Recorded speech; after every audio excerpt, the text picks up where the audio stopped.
Well, again, earlier I said I thought I needed more credibility to earn more business. Well, now I know the truth. Doesn't matter how much credibility I have, it still goes back to marketing and sales. Thanks for checking out today's episode of The Experience Curve, where we explore the personal journeys of accomplished individuals, breaking down the steps they took to get where they are, which I hope just might inspire you on your own path forward. Today, I am joined by Kit Pang, founder of Boston Speaks. And in this episode, we will uncover becoming an entrepreneur even in the absence of traditional guidance or influence, how conquering public speaking anxiety demands prioritizing mindset over skill development, the significance of finding your niche and offering a solution tailored to a specific need, and the strategic power of community engagement in building a thriving business. Now, as an in demand public speaking coach and entrepreneur, Kit brings a unique blend of expertise and savvy to the table. His dedication to empowering others to communicate with confidence and influence shines through in every aspect of his work, making him a trusted mentor and leader in his field. So, whether you're an up and coming entrepreneur seeking guidance or simply intrigued by the world of public speaking, this episode promises valuable insights and inspiration. Join us as we dive into the story of Kit Pang and Boston Speaks.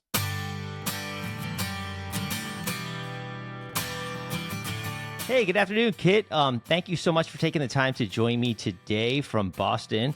I'm from the Northeast, so it's always cool to catch up with people in that sort of region of the country. Yeah, Joe, I'm excited to be speaking with you. So thank you.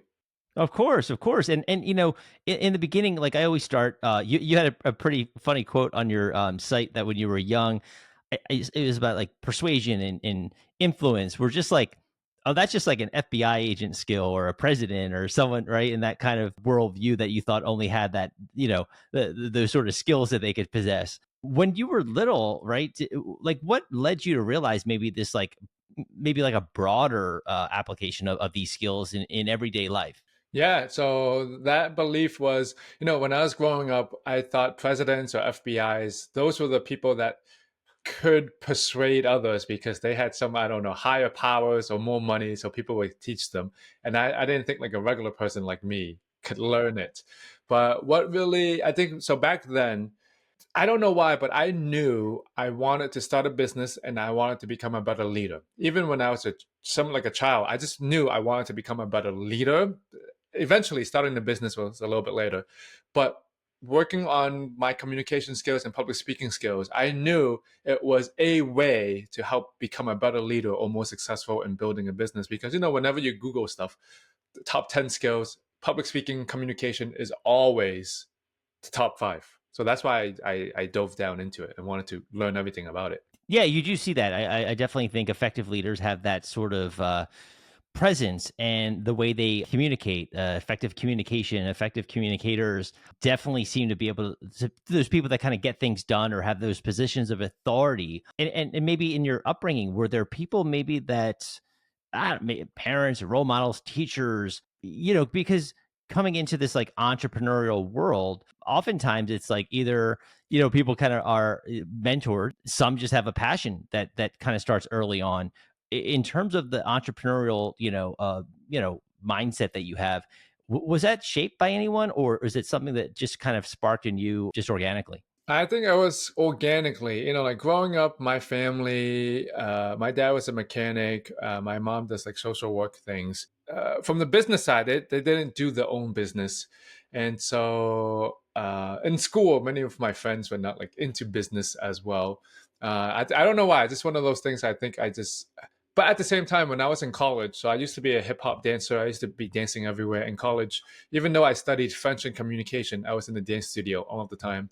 When I was about to graduate, I had no clue what I was going to do. So I just kept on doing the dancing stuff. So I was in that. I wanted to make money. I wanted to buy my parents a big house. That's what I wanted. It's like, okay, how can I make more money? So that was like the mindset back then.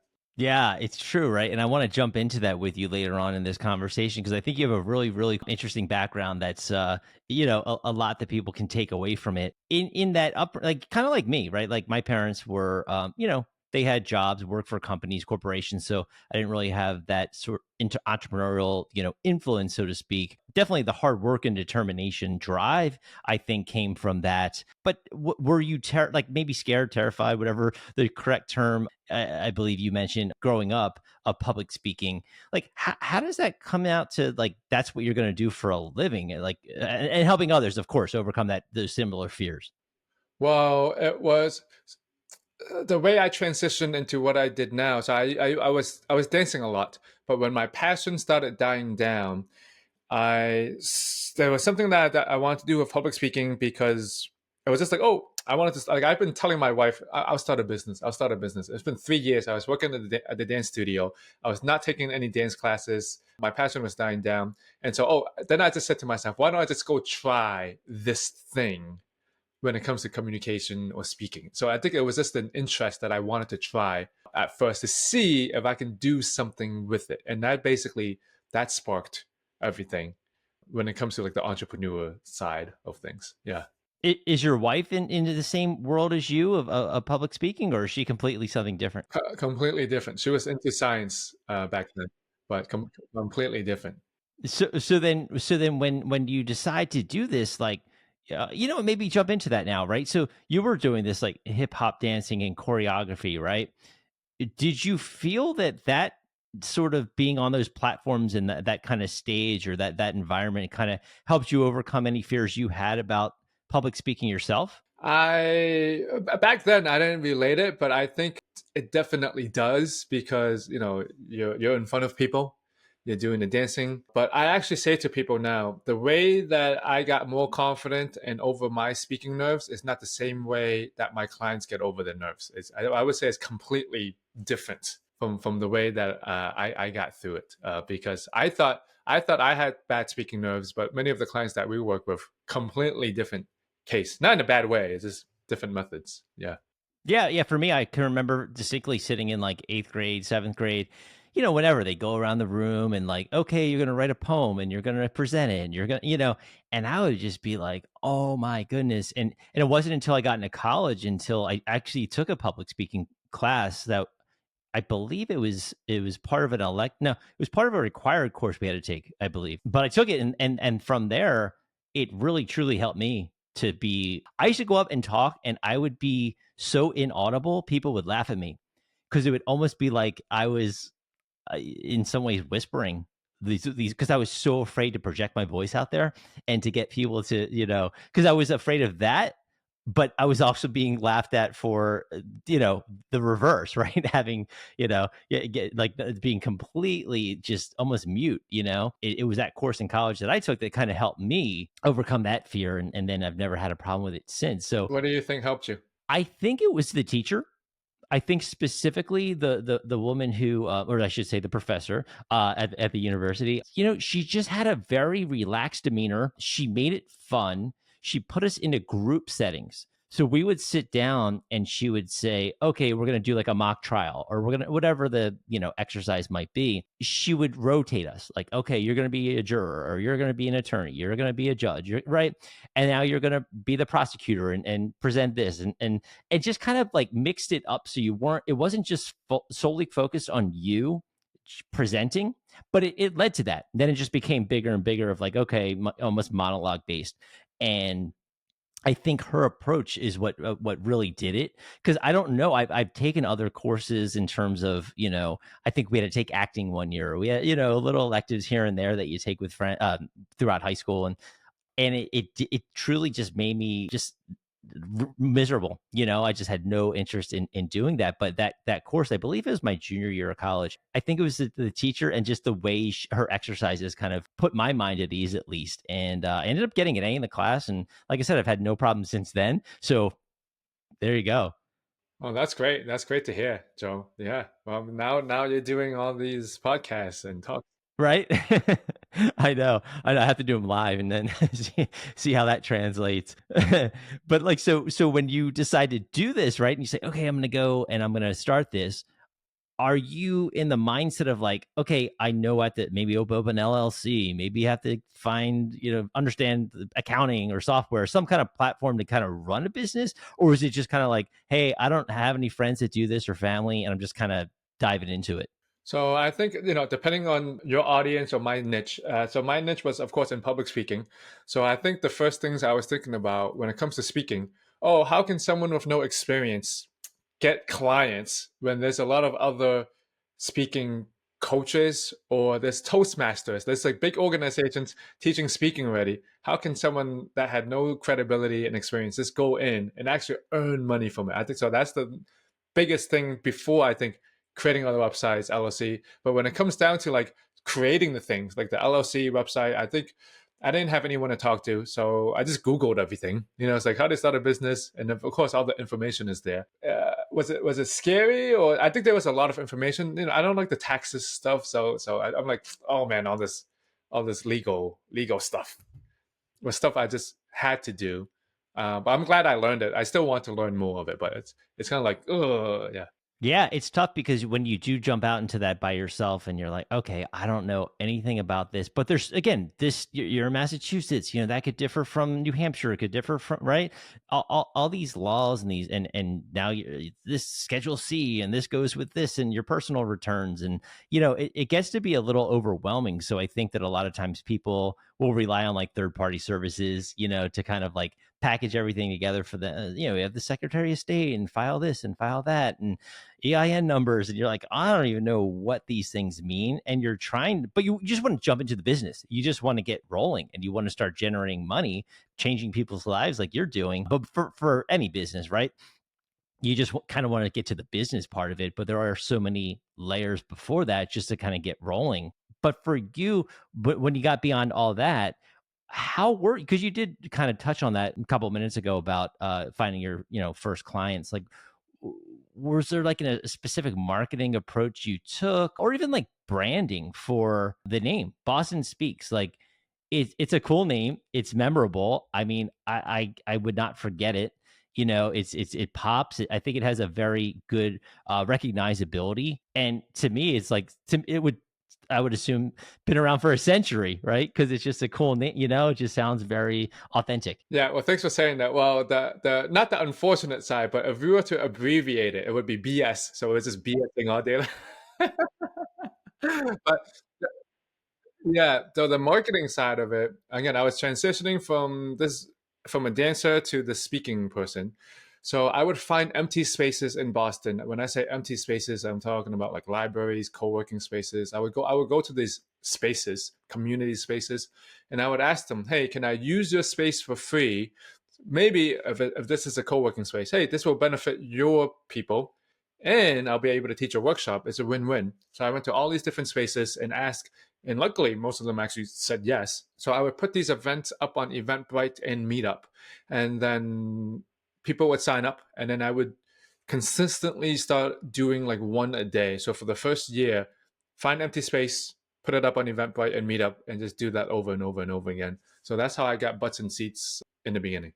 That's consistency, right? It's just getting something out there and repeat and repeat and repeat, and making sure that everyone, you start to pick up like notoriety and word of mouth. I would imagine people saying, okay, we know this guy does this every day, he's always here doing this and doing that. And to have the idea, basically to go out to these business owners and say, okay, like putting yourself out there shows that you had a lot of just the drive in the beginning. Was that a way that you picked up your first clients, like just by being there and then being exposed to you and what you do? So I would say yes. I just want to go back a little bit. So I think when it comes to people that's new, I went through this route. But at the beginning, I thought I had to know more. Like I need to have more expertise. So I think a lot of people, when coaches come, like new people, they want to start their own speaking coaching business. They come and say, "Kit, teach me more about how to teach public speaking." And I say, doesn't even matter if you don't know how to get butts and seats. No one's going to see your teaching in the first place. So you have to learn how to get butts and seats as you're learning how to do the teaching. So here comes the next problem. I got butts and seats, but I didn't know how to CTS, convert to sales. So I would get butts and seats, and I thought, oh my God, I'm giving them the best information ever. Why don't they sign up? Like people are saying to me, this is so good. I love the workshop. This is good. But I'm like, if this is so good, why don't you pay me and sign up as a client? And so that became the next problem. I would learn everything and then teach it the next day afterwards. I got button seats, but now I'm like, how do you? I can't convert to sales. I've been doing so many workshops, but no one's converting to clients. So that's when I really focused more on, okay, now how do we convert to sales when we have these people coming to the workshops? So this is like the same thing online. Get butts and seats in webinars or whatever the platform is, and then convert to sales in the webinar. And what was the effect or the approach I should say that proved to be effective? So I would say it's, depending on when you're listening to this, nowadays a lot of people talk about funnels, launches, funnels, book funnels, different things. So no matter if it's a webinar, an in-person speaking event, which is what I did, a 3-day launch, it all goes back to how, I don't like this word, I need to find a better word, but how do you indoctrinate people to the certain ideas or beliefs that you want them to have, that your program and offer is selling. So yeah, that's it in a nutshell. How do you indoctrinate people into the ideas that you want them to have into the program that will help them get results? Okay. And then for you, was this something you were just pulling from like, okay, what are other similar type of speaker or, coaches, whatever it might be doing?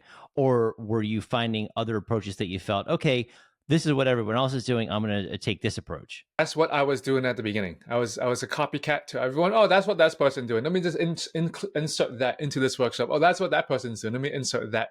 There was no overarching messaging in the way I was constructing my offers, my programs. It was just, it's like Frankenstein. It's like I was piecing everything together into one workshop, into one presentation, piecemealing everything together. So when you were piecemealing everything, were you picking up clients at this point, or because okay, obviously if you're sort of emulating other successful people, I would imagine you'd pick up some stuff until you sort of came into your own. But you were, I'm assuming, picking up some clients at this point. Correct, correct. Yeah, yes. The clients are picking up. Don't get me wrong, they're picking up, but still slowly. Hmm. Yes, this is like the first of 2 years they're picking up, but still not like, oh my God, I got a good challenge here. It's like, where are they coming from? So was it something that you shifted that made the business maybe affirm to you that okay, this is successful, or this is like I can see this continuing on, and I'm actually invigorated, or I'm having, I'm really excited about this versus feeling like maybe okay, I'm just kind of repurposing what other people are doing, and I'm not really seeing the, like you said, the CTS on the scale that I wanted to. Was there a certain point that you reached where you said, okay, now I'm starting to see the results? Yeah. So I think as the only sole entrepreneur and any entrepreneur out there, like the first stage is just survival. We're just doing whatever we can to get money in and get business in. So I don't think I was thinking at that point, oh, what's the best way? Like, don't get me wrong. Like how I want to help people, but more like, man, if I'm starting a business, if money's not coming in, I can't help people. So then just let me figure out all the different ways I can help people, right? I was saying yes to so many things, but I wasn't niching down yet. So I was at that survival stage. Okay, let me just get whatever I can. Got it. Got it. Got it. So then, as people are coming in, you're starting to kind of, come into your own. Is it still just you at this point? So it's me, and we have a small team of 5 people. Everyone on at this point, everyone is still part time, 1099 on the team. Sure. And these people, are they individuals you met through your workshops, or they came to you seeing, hey, this guy's doing this every day for a year, a meetup, like you said, Eventbrite, other avenues. Were you connecting on those platforms, or again, like word of mouth? I mean, we were connecting, but everyone that's working on the team now, I found all of them on not all of them, but most of them on Upwork or LinkedIn post and saying, "Oh, I'm finding someone." But it wasn't, I think, till 3 4 years later when I started hiring someone. I mean, that's when profit was actually coming in. Oh, so okay, so by year 3 and 4, you're starting to see, okay, now I'm starting to see the sort of fruits of my labor, so to speak. Yeah, I'm like, okay, now I'm making some money for myself. Now maybe I can invest in others. Okay. And then what is the shift from there? You say, okay, money's coming in. I have some good people that are working with me. Do you continue? Did you start expanding your offerings at that point? Because like looking at your roster of, you're talking now at this point, right? I mean, NFL players, Michelin star chefs, Fortune 500 CEOs. Going from year 3 to 4 to that, I would imagine there was some kind of a shift or pivot, or again, an expanded set of offerings that helped you get a reputation where these people would come to you. Well, again, earlier I said I thought I needed more credibility to earn more business. Well, now I know the truth. Doesn't matter how much credibility I have, it still goes back to marketing and sales. So what I'm saying right now, because even though there are more logos or people that I work with, it has nothing to do with getting business. That much. That much. It still goes back to knowing how to give people what they want. I mean, yes, the credibility helps a little bit, but I'm going to say like 10, 15%. So going back to the offerings, I think even from year one, even still now, as entrepreneur, I would say I'm more like a visionary entrepreneur. I get so sidetracked, and as many entrepreneurs are, they're going down one road, right? They're driving one road and they say, oh my God, that road looks better. Let me stop where I'm at. Let me go to that one. And when they get to that one, they're like, oh, that one's better. Let me get to that one. So I was doing a webinar. Oh my God, this person is saying Instagram. Let me go to Instagram. Oh man, this 3-day launch thing. Let me go to that. Oh, that. And then the offers, I'm like, let me just try to make that. Let me try to make that. Let me try to make that. So all over the place. Yeah, you do. You chase the shiny object, and I think it's when you, what is that? The one thing you do, the one thing, and you continue and you perfect it. You become right. So much of the it might sound monotonous to some, but when you do sort of like put all of your passion, time, and energy, I know a lot of people in LA too. It's like they're an actor and they're a musician and they're a dancer and they're and you're like, those are like four impossible careers, and you're only given 25% to each. So it's very hard to like spread yourself, all around and kind of like, not give 100% to one thing, or as you're trying to establish yourself, especially. So from there, when you decided, okay, stop chasing everything, did everything sort of click for you? And what was that you decided to sort of focus and hone in on?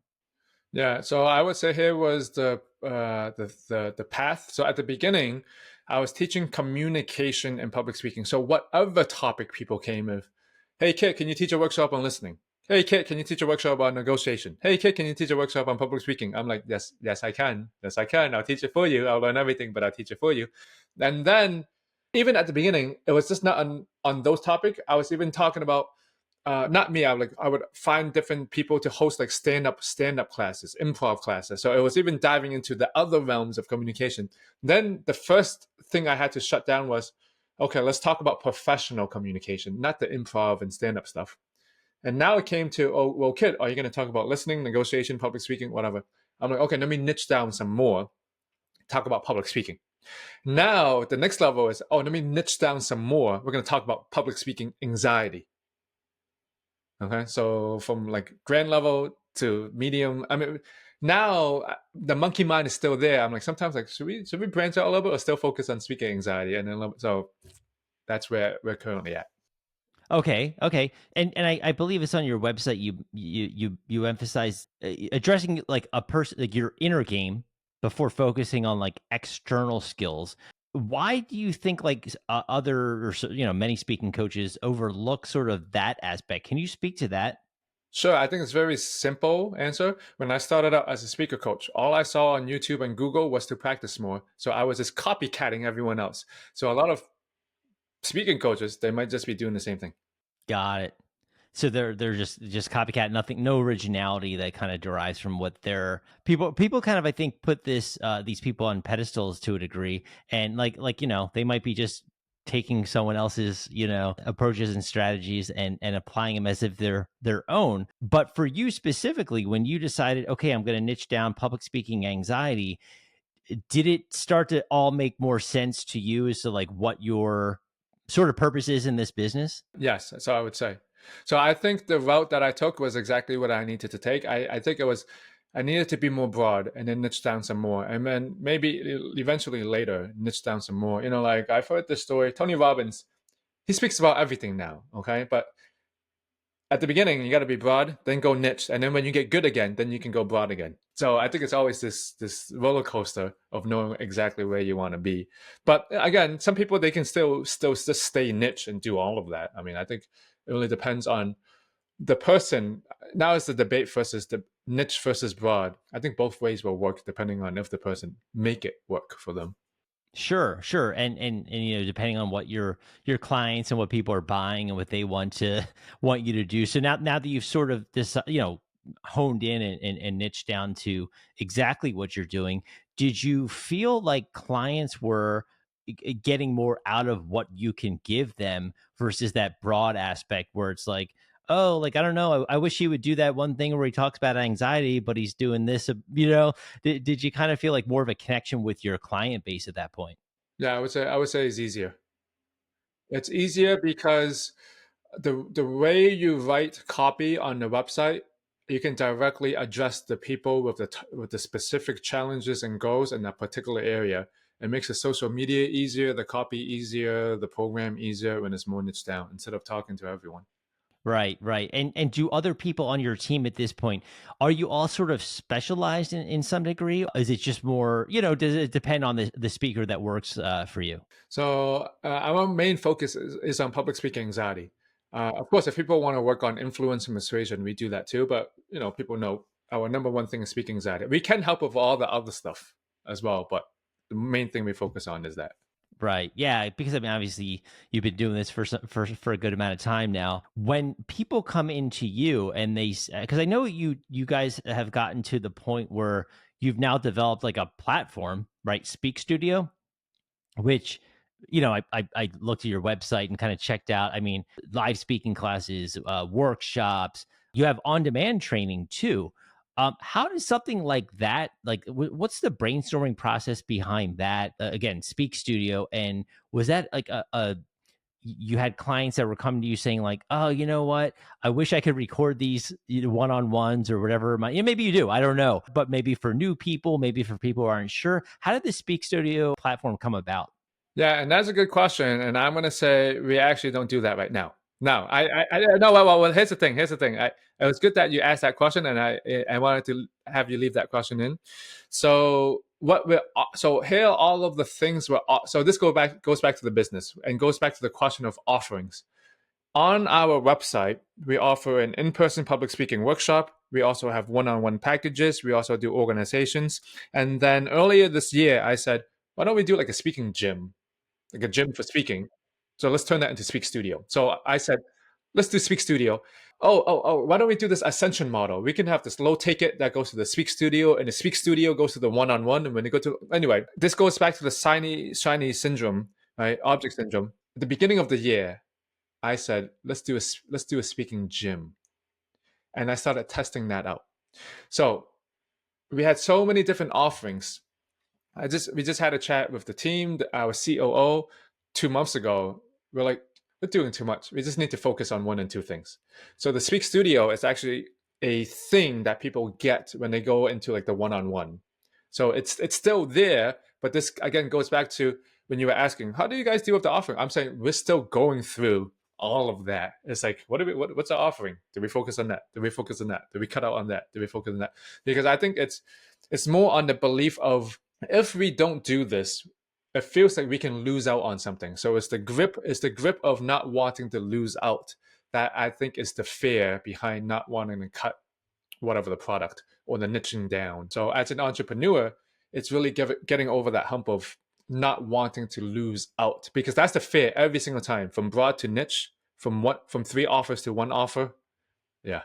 Yeah, it's true. Like letting go of things that you think, okay, I might be missing out on some revenue here, but in the grand scheme of things, if I have a very, very defined approach and focus, I might make a lot more revenue because people are going to really just, associate you with this specific skill set and know that you guys, your team, you're all the experts in town. Do you work with people globally? Like, I'm assuming it's not, they want to do one on one. obviously you're in Boston, but do you work on a like for anyone on that online as well?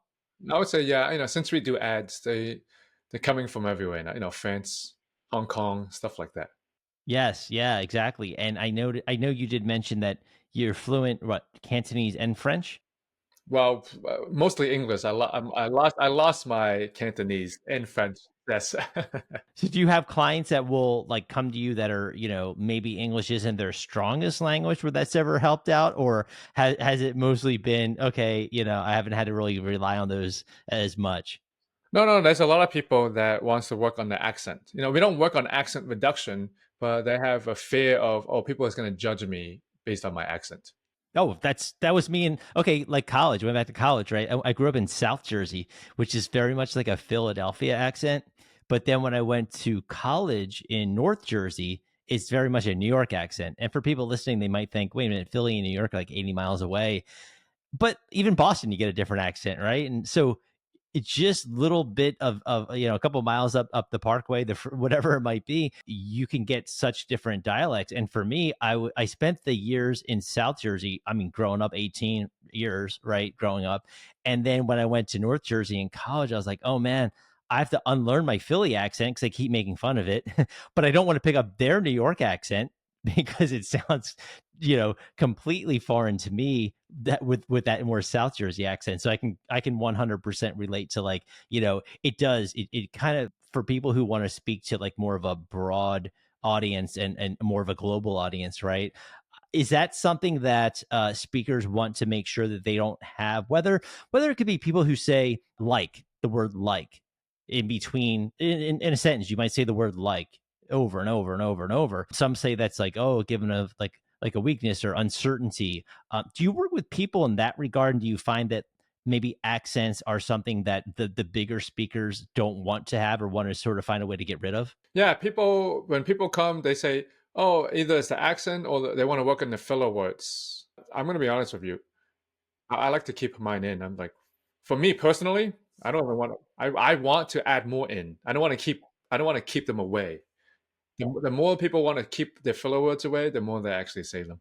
It's true. It's true. We had a teacher in, I think it was fifth grade.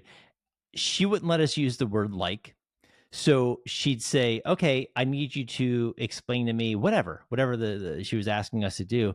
And whenever you say the word like, okay, you got to start over.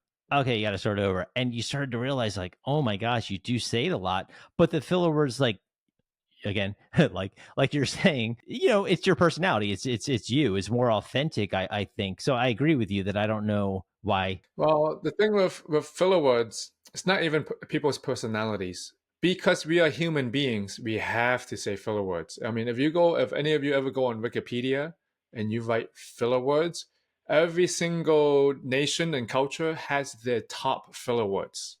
So French, is more like a meh, in Chinese it's different. In German it's different.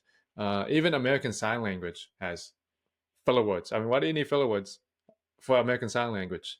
So I'm saying it's human.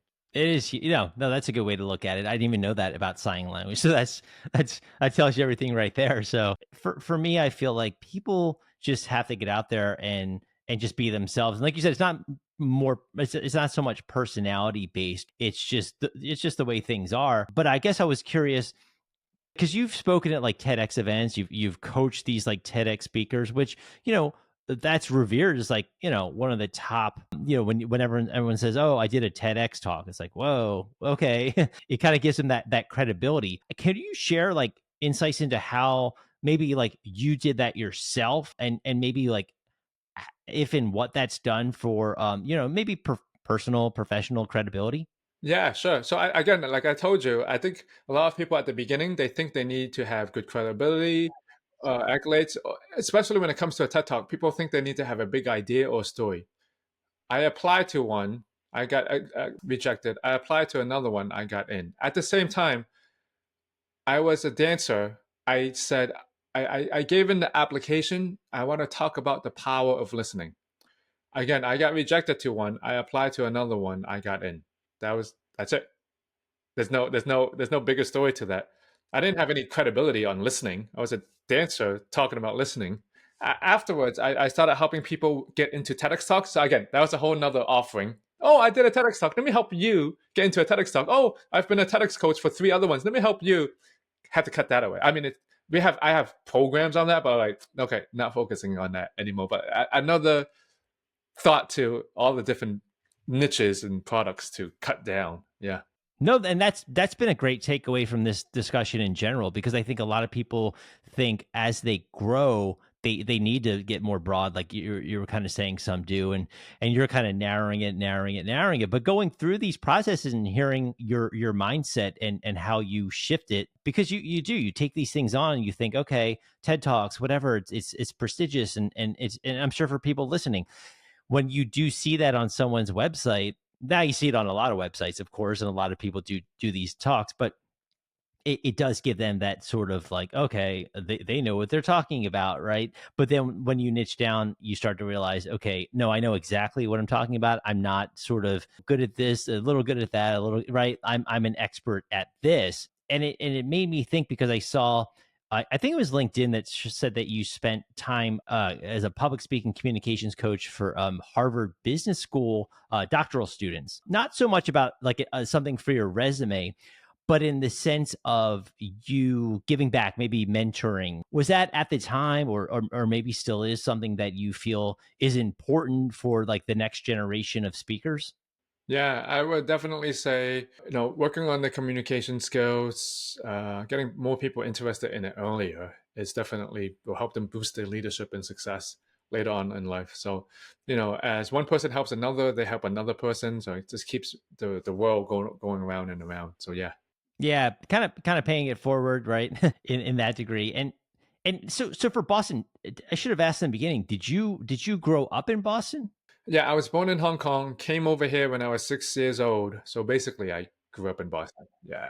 Yeah, so like I'm assuming, because you've never left, you've decided to name your company Boston Speaks, right? You're ingrained Harvard, what all these sort of like Bostonian type of aspects you have in your life. The city itself, is there anything you draw from just being there? Like they'll say you have a feel. New York has a feel. Philly, Houston, whatever it might be. Boston definitely has a feel. Does that the city of Boston, does that have any significance in your entrepreneurial endeavors?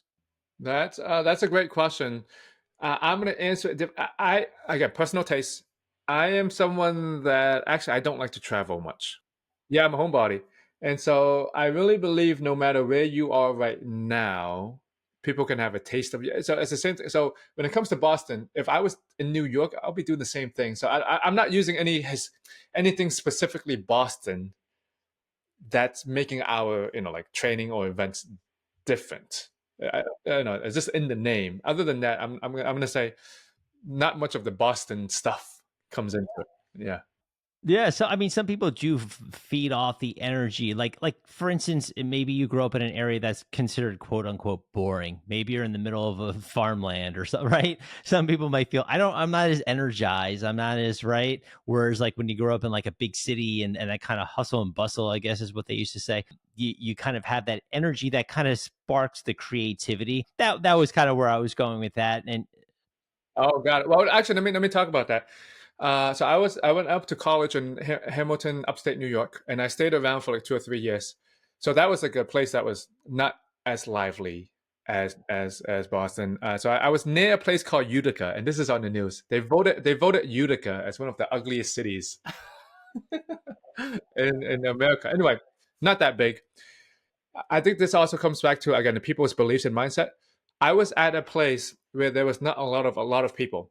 So that to me was like that was good because I was in a place where I can make a name for myself even though there was not a lot of people. If I was in Boston, there would be a lot of people. It would be harder for me to make a name.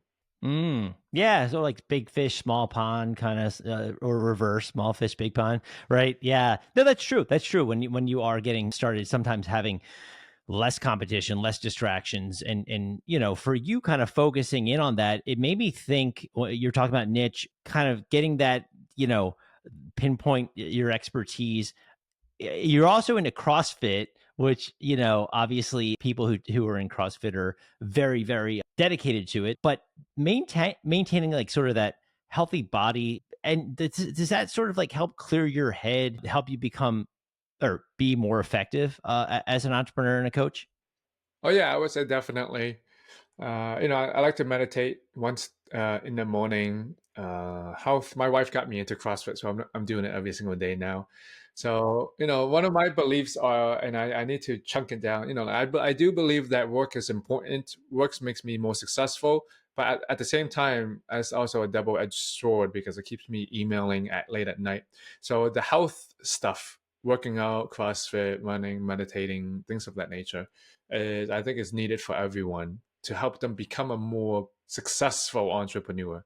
Yeah. Well, that's funny. Your wife's like the scientist, CrossFit kind of athlete. Yeah, she's not so much into science anymore, but used to. So just when you met her. No, that's cool because like having that like clear mind, and I think exercise for people they get into the business and sometimes they slack off on the fitness side of things, but also like you saying, the mental side, the meditation and having that sort of clear mind and healthy body, I think can make you be more effective as a leader. And just kind of just have your day just go a lot better than someone that's just slacking off and eating bad food and not taking care of themselves. So I was curious when I saw that. Yeah.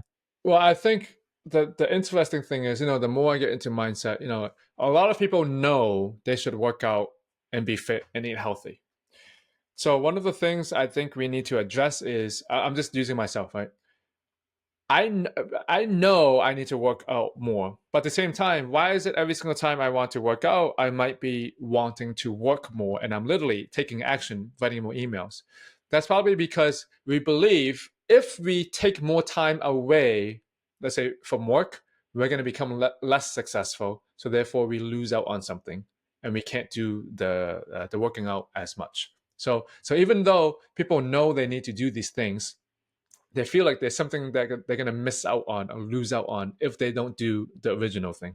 Yeah, and a lot of entrepreneurs they talk about, "Oh, I'm an entrepreneur, so I can buy back time," and then they get the free time back, and then they use it to work more. So it kind of goes in like the opposite direction of what they're trying to do, where they should be taking that time to take care of themselves, right? So I was just again when I saw that on your site, I'm like obviously if you have that if you're putting it out there for people to know that that's something you're into, clearly that's an importance for you. So for people listening, it's also about that aspect, the mental and the physical health, as well as the health of your business, of all things, to keep that going. And speaking like of your business, like where do you see things going? Obviously, we talked about your evolution from shiny objects, trying everything, trying to offer as many services as possible, appeal to everyone, to kind of being a more focused, like anxiety, public speaking anxiety.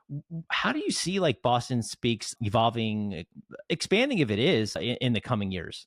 Yeah. So ideally, whatever, 15 years, 10 years, 5 years, if we have people in Washington, D.C. say, hey, I need to work on my speaking, who do we need to go to? People will recommend, like Boston Speaks would be the name. Right now, everyone is saying Toastmasters, Toastmasters, wherever they are in the world, right? Ideally, and one day people will be like, oh, Boston Speaks folks, let's go to them. Even though in Boston, it doesn't matter. They have some online stuff. So that would be the ideal thing. What we're focusing on this year for us as a team, I, I'm trying to get this instilled in our team more. It's the word flow. How can we get more in flow from the systems that we have, from the processes that we have, to how we do things together as a team? So that's our initial thing that we want to aim for. Flow in how we make money, flow in how we work together as a team, flow as in the communication that we all have. That's great. I mean, I think for people, they always, have high aspirations, and for you, like I like the way that you guys have taken that approach of like niching down, knowing exactly who you're talking to, knowing exactly who you're trying to serve, and just being the most effective at that. I think in the long run, that's going to make a lot more sense for your business and just your happiness, and knowing that you are doing exactly what you're great at. So for people listening, like where's the best place? Is it your website to connect with you, or learn more about your services, or work with you and your team? Yeah, just come over to bostonspeaks.com. That's it. Yeah, and they can find everything, connect with you. listen, Kit, I appreciate your time today. Just learning from, just your entrepreneurial journey, like maybe unconventional in the beginning, but it seems like then you hit a stride and you're kind of just, taking off from there. So a lot for people to take away from and learn. Yeah, same here, Joe. Thank you so much for great questions. Thank you. Thank you for taking the time to listen to this episode of Experience Curve. Please take the time to share this podcast with a friend or colleague to help get the word out about my show.